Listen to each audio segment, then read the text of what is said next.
আসসালামু আলাইকুম প্রিয় দর্শক, আপনাদের যুক্ত করেছি বিখ্যাত খেজুর গুড়ের বাজার আমগাছি বাজার। এটা রাজশাহীর বিখ্যাত একটি খেজুর গুড়ের বাজার। প্রিয় দর্শক, এখানে বহু ধরনের চাষিরা খেজুর গুড় নিয়ে আসেন প্রতি সোমবার এবং বৃহস্পতিবার। এখানে বিরাট একটি হাট বসে। প্রিয় দর্শক, এখান থেকে ব্যবসায়ী ভাইরা বিভিন্ন জেলায় খেজুর গুড় পৌঁছে দিয়ে থাকেন। শুধু তাই নয়, এই গুড়গুলি কিন্তু অনেক সময় বাংলাদেশের বাইরেও রপ্তানি হয়ে থাকে।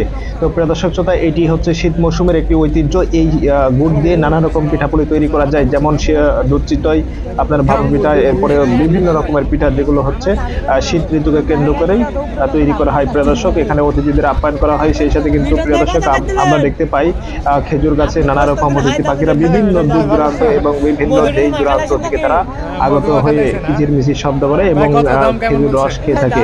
তো প্রিয় দর্শক শ্রোতা, আজকে হচ্ছে খেজুর গুড়ের বাজার। এখানে অনেকটাই কম। চাষিরা জানিয়েছেন যে বরাবরের তুলনায় খেজুর গুড়ের দাম একটু কমে এসেছে।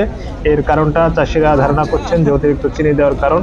প্রিয় দর্শক শ্রোতা, সরাসরি আমাদের সাথে কথা বলতে স্ক্রিনে দেওয়া নাম্বারে কল করুন। এখানে হোয়াটসঅ্যাপে যে কোনো ভাবে যোগাযোগ করতে পারবেন। হোসেন যুক্ত ছিলাম এতক্ষণ আপনাদের সাথে। তুলে ধরেছি আমগাছি বাজারের খেজুর গুড়ের আজকের যে দৃশ্যটি। কমই তো আছে তার দিনকার করে সুকিন দিয়ে গেছেন নাকি না